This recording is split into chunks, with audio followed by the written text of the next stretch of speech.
하나님의 말씀 함께 합독합니다.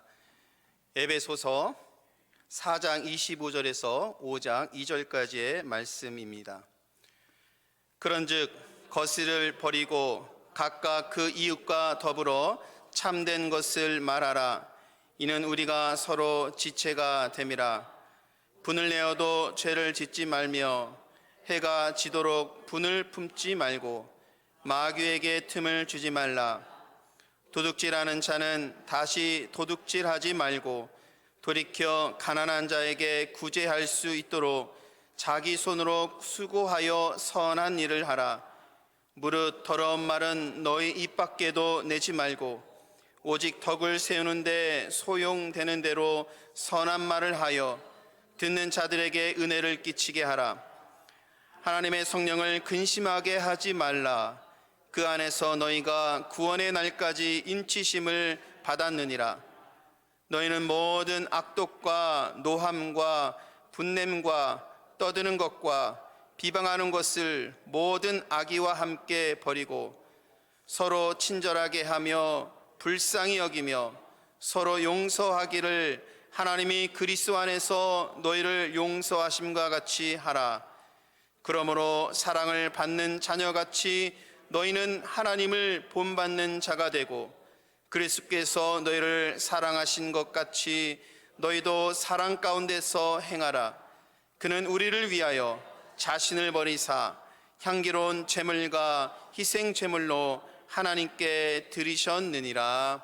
아멘. 하나님의 말씀입니다. 오늘은 더 나은 삶을 위한 지침이라는 말씀의 제목으로 함께 은혜를 나눕니다. 이 시간 주님의 말씀을 사모하여서 이 예배 자리에 함께하는 여러분 모두에게 하늘에서 주시는 풍성하신 은혜가 충만하기를 주님의 이름으로 축원합니다. 청소년 시절기에는 반항기가 가득한 그런 시기를 보냅니다. 부모님께서 하시는 모든 말씀들이 잔소리처럼 들리는 시기가 청소년 시기지요. 공부를 하려고 생각을 했는데 공부를 하라고 말씀하시면 그게 곧 잔소리인 것입니다. 다 생각이 있어서 계획이 있어서 나중에 하려고 미뤄두었는데 부모님들은 그것을 꼭 집어서 말씀을 하십니다. 공부를 해라, 청소를 해라. 제 청소년기를 돌아보면 그렇게 부모님께서 말씀하시면 괜히 하기 싫었습니다. 말씀하시면 그래서 안 하기도 하고 반대로 하기도 하고, 청소년기 때는 이런 반항기가 있었던 그런 시기이지요. 지금 저는 또한 제가 청소년 자녀를 키우고 있습니다. 되도록이면 아이들에게 그러한 잔소리 좀 안 하려고 아이들이 원하는 그 뜻대로 하도록 그냥 내버려 두는 편인데, 그런데 꼭 제 눈에 보일 때가 있습니다. 그래서 꼭 집어서 그것을 이야기합니다. 이렇게 하라, 저렇게 하라. 그럼 늘 저희 딸이 하는 말이 아빠 잔소리 좀 하지 마. 이 소리가 늘 저희 딸이 하더군요. 그러면서 저는 이미 나도 이제 기성세대가 되었구나, 나도 아저씨가 되었구나 라는 그런 생각을 할 때가 있습니다. 제가 오늘 왜 이 말씀을 드리냐면, 오늘 함께 나눈 이 성경 말씀 아마 여러분들께서 너무나도 잘 아는 말씀입니다. 그래서 청소년기에 반항기가 많았던 때에 엄마 아빠가 말씀하시면 그냥 싫었던 그런 시기가 생각이 났습니다. 왜냐하면 우리는 신앙인으로서 사랑해야 하고 거룩해야 하고 섬겨야 하고 용서도 해야 되고 화해해야 되고, 여러분 이것을 모르는 분이 어디 있습니까? 모두가 다 알고 있지요. 그런데 오늘 말씀은 또다시 우리 보고 사랑하라고 이렇게 말씀을 하십니다. 그렇기 때문에 어떤 분들에게는 또다시 사랑을 이야기하니까 마치 청소년기 때에 신앙의 청소년기를 보내는 것처럼 또 사랑이야, 또 섬김이야, 이렇게 여겨질 수 있는 말씀이기도 합니다. 지금은 상황이 안 되니까 추후에 조금 더 있다 내가 그렇게 살아야지, 언젠가는 내가 말씀이 있으니까 언젠가는 내가 이것을 이루면서 살아야지 생각했던 여러분 그런 내용들이 있잖아요. 그런데 오늘 말씀은 그런 내용들을 꼭 집어서 말씀해 주십니다. 네. 어떤 분들에게는 잔소리처럼 따분한 말씀이 될 수 있겠지만 교회력 성서 일과를 통해서 하나님께서 오늘 우리들에게 주실 때에 더 나은 삶을 위한 지침으로써 더 높은 신앙의 차원으로서 살아가기 위한 지침으로써 주시는 하나님의 말씀인 줄 믿습니다. 우리가 마음으로 믿고 순종하여 은혜의 말씀으로 듣기를 여러분 간절히 축원합니다. 사도 바울은 하나님께 부름받기의 상태를 소망이 없는 상태, 그리고 본질상 진노의 자녀였다라고 말씀을 했습니다. 하나님께로부터 떠나 있는 사람들은 하나님의 생명으로부터 벗어나 있는 그런 사람들이라는 그런 의미겠지요. 그러나 이제는 하나님의 부르심을 받은 그 일에 합당하게 행하면서 완전히 새로운 사람이 되었다고 바울은 말씀하고 있습니다. 그리고 오늘 함께 나눈 본문의 말씀에서는 이렇게 완전히 새롭게 된 사람을 새 사람이 되었다라고 말씀하고 있지요. 우리 화면을 참고하시고 함께 말씀 읽도록 하겠습니다. 너희의 심령이 새롭게 되어 하나님을 따라 의와 진리의 거룩함으로 지으심을 받은 새 사람을 입으라. 오늘 우리가 함께 봉독한 말씀은 25절부터의 말씀입니다. 그런데 오늘 이 말씀을 우리가 이해하기 위해서는 바로 전에 나와 있는 새 사람을 입으라라는 이 말씀을 먼저 기억해야 하는 것이지요. 이 말씀은 우리가 새로운 사람이 되었다고 분명히 말씀하고 있습니다. 근데 오늘 이 말씀을 보니까 바울은 지으심을 받을 사람 이렇게 말씀하지 않았고 지으심을 받은 사람이라고 말씀했습니다. 그러니까 우리는 이미 새 사람이 되었다라는 것입니다. 근데 여러분 생각해 보십시오. 새 사람이 되었다라고 말을 할 때는 여러분 자기가 자기를 잉태하는 사람이 있겠습니까? 전혀 없죠. 하나님께서 창조하신 생명의 순리에 의하면 모든 인간은 어머니의 배를 통해서 이 땅에 태어났지요. 이렇게 생각해 본다면 여기에서 새 사람이 되었다라는 의미는 인간 스스로 새 사람이 된 것이 아니라 하나님께로부터 새 사람이 되었다라는 그런 의미인 것입니다. 전적으로 하나님에 의해서 태어났다라는 뜻인 것입니다. 하나님께서 새 사람으로 만들어 주셨기 때문에 우리는 새 사람이 되어서 살아갈 수 있는 것이지요. 그러므로 새 사람이 된 성도는 하나님의 왕국 건설을 위해 사는 사람이 되어야 합니다. 그럼에도 불구하고 누구든지 옛사람처럼 행동할 가능성이 있습니다. 노예 상태에 있었던 사람이 자유를 얻었음에도 불구하고 노예 상태에서 행했던 그런 일들을 그대로 행하는 것을 무엇이라고 말을 합니까? 노예 근성이 아직도 남아있다라고 말을 하지 않습니까? 마찬가지로 새 사람이 되었지만 사실 우리들 안에는 죄의 근성이 아직 남아 있습니다. 그래서 누구든지 죄에 빠질 수 있는 가능성이 있는 그런 상태로 살아가지요. 그래서 우리를 용서받은 죄인이라고 말을 하는 것입니다. 하나님께 용서를 받았지만 우리 안에는 여전히 죄성이 남아있기 때문에 죄로 갈 수 있는 가능성을 안고 살아가는 존재가 인간이라는 것이지요. 요즘 교회가 전도하기 어렵다고 말을 참으로 많이 합니다. 한국에서나 미국에서나 이민 사회 속에서나 전도하기 참으로 어려운 시대를 살아가고 있다라고 진단도 할 뿐만이 아니라 그렇게 이야기도 하고 사실 우리가 피부로 그렇게 느끼기도 하지요. 여러 이유가 있겠습니다만 그 이유 중에 하나는 교회가 죄에 대해서 너무 관대하기 때문입니다. 여러분 이렇게 한번 생각해 보셨습니까? 우리 스스로 죄에 대해서 너무 관대합니다. 신앙인 스스로 도덕적인 기준을 매우 하향평준화 시켰습니다. 신앙인으로 살아가는 삶의 모습을 매우 하향평준화 시켰다라는 것입니다. 이런 현상은 소위 말해서 우리에게는 은혜라는 말로 너무나도 관대합니다. 잘못을 하더라도 죄를 짓더라도 은혜이기 때문에 매우 관대하지요. 그러나 남에게는 매우 율법적인 기준을 들이댈 때가 많이 있습니다. 여러분, 우리 자신 한번 돌아보았으면 좋겠습니다.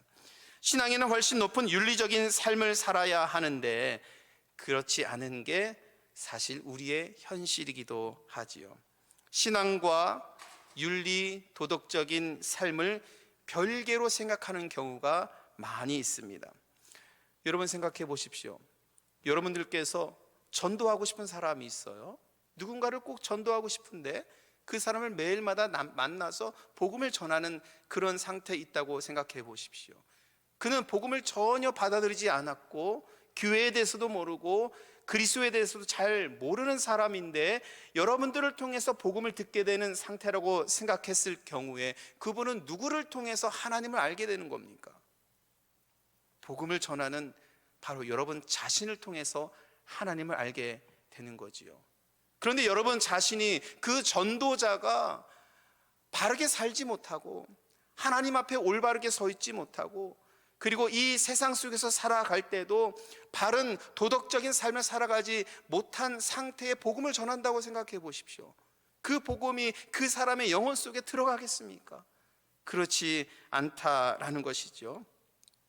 사도 바울은요, 교회와 성도들이 이러한 딜레마를 갖고 있는 것을 알고 있었습니다. 에베소 교회는 어떤 교회입니까? 다양한 사람들이 모였습니다. 세상에 나아가면 서로 질타하는 사람들이 모였습니다. 이방인들, 유대인들, 그리고 또 다른 이방인들이 모여서 신앙의 공동체를 이루었습니다. 바울은 생각합니다. 하나님께 기도합니다. 이 믿음의 공동체를 통해서 어떻게 아름다운 이 믿음의 공동체를 세워갈 것인가? 이 교회를 통해서 어떻게 세상에 선한 영향력을 주면서 하나님의 왕국을 세워갈 것인가? 바울도 너무나도 잘 알고 있었습니다. 그래서 새 사람이 되었으니, 하나님께 부름받은 새 사람이 되었으니 거기에 걸맞는 삶의 지침을 오늘 주고 있는 것입니다. 먼저 바울은 새 사람에 걸맞는 도덕적인 요구를 하고 있습니다. 여러분 잘 들어보십시오. 우리는 우리 스스로 신앙인으로 살아가면서 매우 도덕적인 기준을 하향 평준화했다고 말씀을 드렸습니다. 우리는 매우 관대합니다.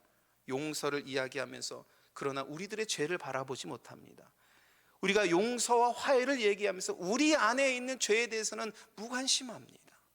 바울도 그것을 본 것이지요. 매우 높은 도덕적인 요구를 합니다. 그리고 그것은 구체적인 삶의 방식과 태도에 대한 내용입니다. 자, 여러분 화면을 보십시오. 오늘 본문에서 바울은 4가지를 이야기하는데 이것을 쌍으로 이야기하고 있습니다. 25절부터 29절까지의 말씀에 보면 바울은 쌍으로 이야기한다는 이 말의 의미는 무엇이냐면 버려야 할 것이 무엇인지를 분명하게 이야기하고 그러나 신앙인이 세워야 할 것이 무엇인지를 분명하게 이야기하고 있습니다. 신앙인은 거짓을 버려야 합니다. 분을 내는 것을 내려놓아야 합니다. 도둑질도 하지 말아야 합니다. 그리고 여러분 더러운 말 하는 것을 하지 말아야 합니다. 이렇게 사도 바울은 교회에 속한 성도들이 버려야 할 것이 무엇이고 세워야 할 것이 무엇인지를 분명하게 말씀하고 있습니다. 마치 우리가 도덕책에서 윤리책에서 배우는 것과 같이 어떻게 하면 덕이 있는 사람이 될 것인가, 어떻게 하면 올바른 사람이 될 것인가에 대한 마치 가르침과 같이 매우 도덕적인 가르침을 하고 있지요. 버려야 할 것은 여러분 옛사람의 속성 아니겠습니까? 혹은 이방인의 속성 아니겠습니까? 그러나 지켜야 할 것은 새 사람의 속성이고 우리가 이것을 지켜감으로 인하여서 하나님께서 우리를 불러주신 새 사람으로서의 은혜로운 삶을 살아가게 되는 것이죠. 그러므로 예수 믿기 전에 방탕한 삶은 우리가 과감하게 버릴 수 있어야 하고 새 사람의 성결한 윤리를 세워가는 신앙의 삶을 살아가야 될 줄 믿습니다. 여러분 첫 번째 보십시오. 거짓을 버리고 참된 것을 말하라고 합니다. 여러분 하나님께 부름받은 새 사람은 항상 정직하고 믿을 만한 사람이 되어야 합니다. 여러분께 질문을 드립니다. 여러분, 교회 안이 아니라 여러분들이 살아가는 삶의 자리에서 여러분 자신은 여러분들의 주변의 사람들에게 믿을 만한 사람입니까? 어떻습니까? 정직한 사람입니까?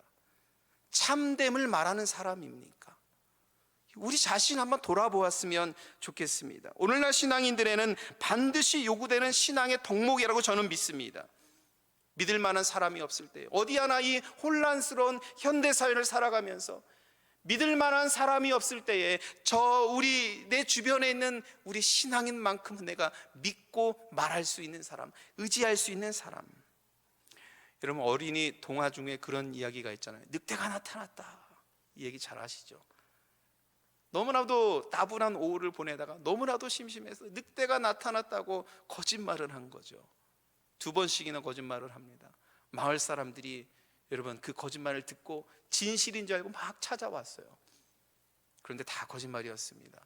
3번째 늑대가 정말로 나타났을 때 늑대가 나타났다고 도움을 요청했지만 아무도 오지 않았습니다. 여러분, 거짓말을 하면 사람들에게 신임을 잃게 되고 진실을 말할 때에 믿어주지 않습니다. 정직한 사람이 될 수 없지요. 게다가 사람에게 거짓말을 하는 사람이 여러분 하나님께 정직한 말을 할 수 있을까요? 신앙인은 정직하여서 참된 것을 말하는 사람이 되어야 합니다. 2번째는요, 분을 내어 죄를 짓지 말고 여러분 우리 마음속에 있는 분을 다 흘려 보내야 될 줄 믿습니다. 화를 품고 있으면 그 죄가 된다는 말씀이에요. 그래서 오늘 말씀하고 있잖아요. 마귀에게 틈을 주지 말라고 말씀하고 있습니다. 분을 내면 죄를 짓게 되는 것인데 그것이 곧 마귀에게 틈을 주고 있는 거예요. 여러분, 에덴 동산에서 아담과 하와의 기속에서 속삭였던 사단의 그 속삭임 있잖아요. 그거 끝나지 않았습니다. 특별히 믿음의 삶을 살아가는 사람들에게는 늘 이 사단의 속삭임이 우리 귀 속에 울리고 있습니다. 그렇기 때문에 아까 말씀드렸죠. 우리는 언제든지 우리는 죄에 빠질 수 있는 그런 가능성이 있는 존재잖아요. 근데 오늘 하나님께서 말씀하십니다. 마귀에게 틈을 주지 말라는 것입니다. 분을 품고 살지 말라는 것이지요. 근데 여러분, 이것을 또 다른 차원으로 생각해 볼 수 있는 것은 화를 품으며 살아가는 사람들은요, 자기의 영혼, 자기 자신의 영혼에 좋을 것이 하나도 없습니다. 화는 모든 병의 근원이지요. 그래서 화병 걸렸다고 하잖아요. 우리들 화를 이게 흘려보내지 않으면 화병 걸려서 정말 죽을 지경까지 우리가 가지 않습니까? 주님께서 원수를 사랑하라 라고 말씀하신 것은 정말 원수를 사랑해야 되는 1차적인 말씀이 있음에도 불구하고 또 다른 차원에서는 우리가 원수를 사랑하지 않고 원수를 향해서 화를 품고 살아가면 결국 누가 죽는 겁니까? 누가 죽는 거예요? 내가 죽는 거예요. 나의 영혼만 망치는 겁니다. 주님께서 원수를 사랑하라, 분을 품지 말고 화를 품지 말고 살아가라 하고 말씀하신 것은 결국 우리의 영혼을 바라보면서 안타까운 마음을 가지고 영혼의 살림을 위해서 주님께서 하신 말씀으로 우리는 들을 수 있어야 합니다. 그러므로 여러분, 분을 흘려보낼 수 있는 믿음을 지녀야 합니다. 마음의 화를 다른 곳에 풀지 말고 주님께 위로받는 저와 여러분 되기를 바랍니다. 3번째는요, 당연히 그래야 되겠지만 도둑질하지 말라고 말씀합니다. 여러분들 중에서 도둑질하는 분이 계시겠습니까?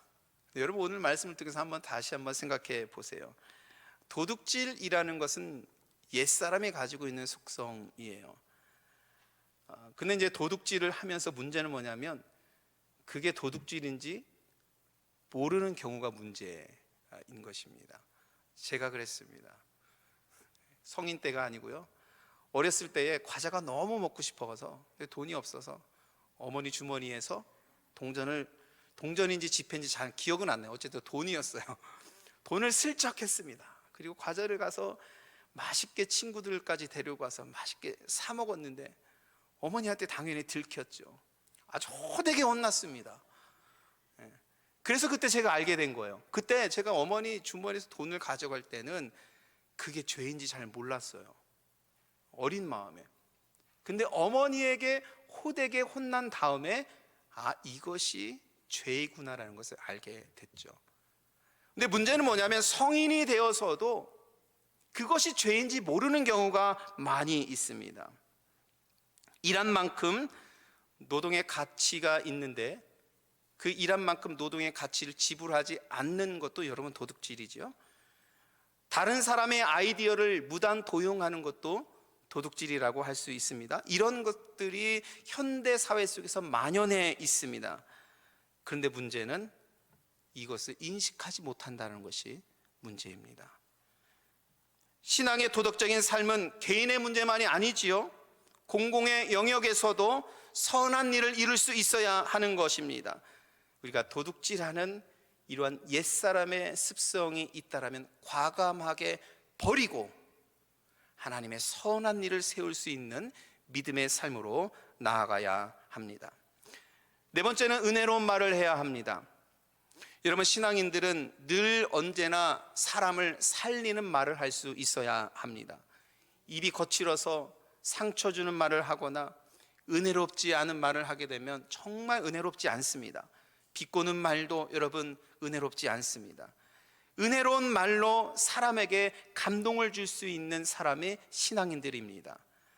예수님께서도 말의 중요성에 대해서 누차 말씀하셨습니다. 예수님께서 말씀하시기를 성경을 통해서 우리가 알게 된 것은 말은 그 사람의 마음이라는 것을 알게 되죠. 여러분, 우리가 사람의 마음을 어떻게 알 수 있겠습니까? 한 사람의 속성, 그 안에 있는 마음을 우리가 어떻게 알 수 있겠습니까? 근데 오늘 말씀을 보니까 유일하게 우리가 그 사람의 마음을 알 수 있는 것은 무엇을 통해서입니까? 말을 통해서입니다. 말. 우리들의 말 속에는 나의 마음이 담겨져 있는 것이지요. 그래서 야고보서 3장 5절에서는 이렇게 말씀합니다. 혀도 작은 지체로되 큰 것을 자랑하도다. 얼마나 작은 불이 얼마나 많은 나무를 태우는가. 말의 영향력에 대해서 말씀한 것이죠. 바라기를 여러분 모두가 생명을 살리는 은혜로운 말을 하시기를 축복합니다. 이와 같이 바울은 새 사람으로서 우리가 살아가야 될 윤리적인 그 가르침을 오늘 말씀하고 있습니다. 버려야 할 것은 버리고 지켜야 할 것은 지키는 믿음을 지녀야 하는 것이지요. 다시 한번 여러분들이 생각해 보시길 바랍니다. 내가 지금 버려야 할 것이 무엇이고 지켜서 세워야 할 것이 무엇인지를 여러분들의 심중에서 여러분 다시 한번 생각해 보길 바랍니다. 그럼에도 불구하고 저는 이 말씀을 도덕적인 가르침으로만 듣지 않습니다. 우리 이 시간에는 도덕을 가르치는 윤리 시간이 아니잖아요. 바울이 본질적으로 말씀하는 의도를 더 깊이 보아야 하는데, 오늘 저는 이 말씀을 통해서 인간을 향한 우리들의 태도를 통해서 사도 바울은 특별히 하나님께서는 하나님을 향한 우리의 태도를 보신다고 말씀하고 있는 것입니다. 다시 말씀드립니다. 인간을 향한 우리의 태도와 우리의 행동을 통해서 하나님께서 우리가 하나님을 어떻게 대하는지, 어떠한 믿음으로 하나님께 나아가고 있는지를 보고 계신다는 것이지요. 인간을 향한 태도는요, 구약의 율법의 말씀을부터 계속해서 강조하신 하나님의 말씀입니다. 레위기 19장의 말씀에 보면 하나님께서 거룩한 백성들을 삼으십니다. 하나님께서 거룩하신 것처럼 너희들도 거룩한 백성으로 살아가라 라고 말씀하시면서 레위기 19장에서 거룩한 백성의 모습이 무엇인지를 말씀하고 있는데 매우 구체적입니다. 레위기 19장 나중에 한번 찾아서 읽어보십시오. 그 내용을 보면 부모를 공경하는 것도 거룩한 거예요. 여러분, 부모를 자녀들에게 공경할 수 있도록 가르치십시오. 하나님께서 말씀하세요. 부모를 공경하는 것도 거룩한 모습이고요, 가난한 사람들을 생각하고 그들을 돌보는 것도 거룩한 것이라고 말씀하십니다. 도둑질하지 않는 것, 거짓말하지 않는 것, 그리고 모든 사람들에게 사랑을 받는 것, 사랑을 나누어 주는 것, 인간관계 안에서 행해야 할 것을 언급하면서 하나님께서 레위기 19장에서 거룩한 백성이 되라 라고 말씀하시지요. 이렇게 하나님께서 말씀하시는 거룩함은 성전 안에서만 있는 것이 아니라 모든 우리들의 삶 속에서 이루어지는 거룩함이라는 것입니다. 정리해 보면 인간을 향한 매우 높은 도덕을 요구하시는 것은 그 태도에 하나님을 향한 태도가 있기 때문입니다. 인간을 함부로 대하는 사람이, 인간에게 상처를 주는 사람이 하나님 앞에 거룩하겠습니까? 입에 험한 말만 담고 있는 사람이 하나님 앞에서 거룩한 말을 할 수 있겠습니까? 여러분, 결코 그렇지 않습니다. 주님께서도 이웃을 내 몸처럼 사랑하라고 말씀하셨지요. 인간을 향한 우리의 태도를 통해서 하나님께서는 나를 향한 태도를 보겠다라고 계속해서 성경은 말씀하고 있습니다. 결국 여러분, 정직하지 못하여서 사람에게 상처가 되는 사람은 죄 가운데 있게 되는 것이고, 급기야 오늘 말씀을 보니까 성령을 근심하게 한다고 말씀하고 있습니다. 성령을 근심하게 하는 것은 무슨 의미입니까? 하나님을 근심하게 하는 것이지요. 30절 같이 읽도록 하겠습니다. 하나님의 성령을 근심하게 하지 말라. 그 안에서 너희가 구원의 날까지 인치심을 받았느니라. 여러분, 하나님을 근심하게 하는 것은 얼마나 큰 죄입니까? 창세기 말씀을 보십시오. 노아의 시대 때에 사람의 죄악이 세상에 충만하게 되었을 때에 하나님께서 말씀하셨습니다. 사람 지으셨음을 한탄하사 마음에 근심하고. 하나님께서 근심하셨어요. 이것이 죄입니다. 하나님은 인간의 죄가 만연할 때 근심하십니다. 이스라엘이 우상 숭배를 할 때에 하나님은 근심하셨습니다. 하나님을 섬기는 그 말씀을, 그 율법의 말씀을 주셨는데 그 말씀대로 살지 않았을 때 하나님께서는 근심하셨습니다. 여러분, 이것이 죄입니다. 성령을 근심하게 한다는 의미는 여러분, 하나님 앞에서 죄가 된다는 의미예요. 우리의 죄를, 우리가 하나님 앞에 바로 서지 못하는 우리의 모습을 볼 수 있어야 합니다.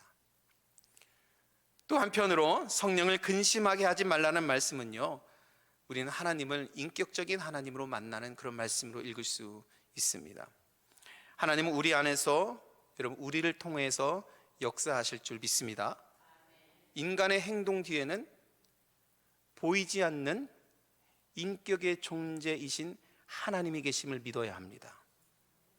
그래서 여러분, 하나님께서 우리를 통하여서 하나님의 뜻을 이루지 못하실 때 하나님께서는 근심하십니다.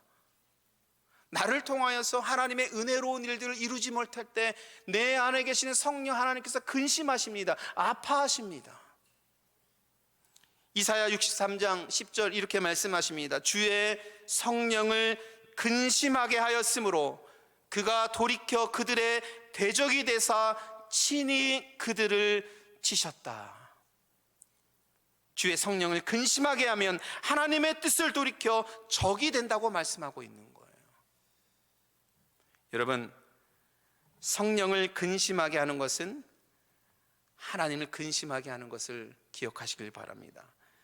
이런 결과를 초래하는 옛사람의 삶은 여러분, 과감하게 내려놓고 새 사람의 윤리적인 가르침을 따라서 하나님께 영광이 되는 저와 여러분 되기를 주님의 이름으로 축원합니다.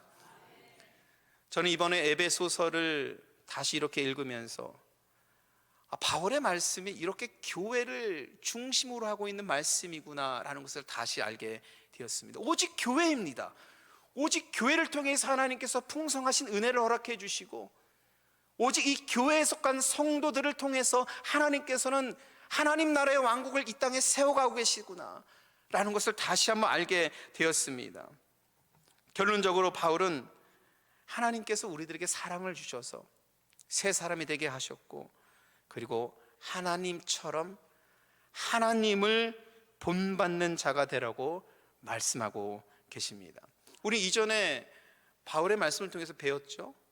주님께서 우리들에게 또한 성도들에게 교회에게 말씀하신 것은 그리스도의 장성한 분량에까지 우리가 자라오기를 하나님께서 원하신다 말씀하셨고, 사랑 안에서 교회가 스스로 세워가기를 하나님께서 원하신다라고 말씀했는데, 오늘 이 말씀을 보니까 결론적으로 사도 바울이 말씀하는 것은 하나님을 본받는 사람이 되어라 말씀하십니다. 여러분 믿으십니까? 하나님의 거룩한 속성을 우리는 본받을 수 있어야 합니다. 5장 1절 말씀 같이 읽도록 하겠습니다. 그러므로 사랑을 받는 자녀같이 너희는 하나님을 본받는 자가 되고. 여러분, 하나님을 본받는 자가 되어야 될 줄 믿습니다. 하나님께서 우리에게 사랑을 행하신 것 같이 우리도 사랑 안에서 모든 것을 행해야 합니다. 참된 것을 말해야 하고, 분을 품지 말아야 하고, 선한 일을 행해야 하고, 은혜로운 말로 하나님을 나타내야 합니다. 이렇게 우리는 하나님께 부름받은 사람으로서 거룩하게 살아가야 합니다. 여러분, 오늘 말씀을 들으시면서 어떤 마음이 들었습니까? 언젠가는 나도 그렇게 살아야지, 언젠가는 나도 이 말씀에 순종하면서 살아야지, 혹은 나와는 좀 거리가 먼 이야기 아닌가, 혹은 나는 이미 그렇게 살고 있는데 라고 생각이 드신 분 있습니까? 아니면 오늘 그것을, 여러분들이 생각하고 있는 것을 이렇게 살아야지 라고 생각하는 것을 꼭 집어서 이야기하니까 청소년기 우리 신앙의 상태에 있었던 것처럼 이것을 해야 되나 갈등이 되기도 합니까? 바라기는 세상 일에 지쳐있는 여러분들의 삶을 한층 더 높은 차원의 삶으로 인도하는 말씀의 은혜가 있기를 축복합니다. 우리 2장에서 이렇게 기억했죠? 말씀을 드렸죠. 이제는 하나님의 부르심을 받았으니 이제부터는 새 사람을 위한 삶의 지침을 따라 하나님의 영광이 되는 복된 삶으로 우리가 나아가야 합니다. 이렇게 복음을 살아낼 때에 하늘의 모든 신령한 복이 여러분 가운데 넘칠 줄 믿습니다. 이런 말씀을 따라 더 나은 삶을 향해 나아가는 여러분에게 주님의 은혜가 충만하기를 주님의 이름으로 축원합니다.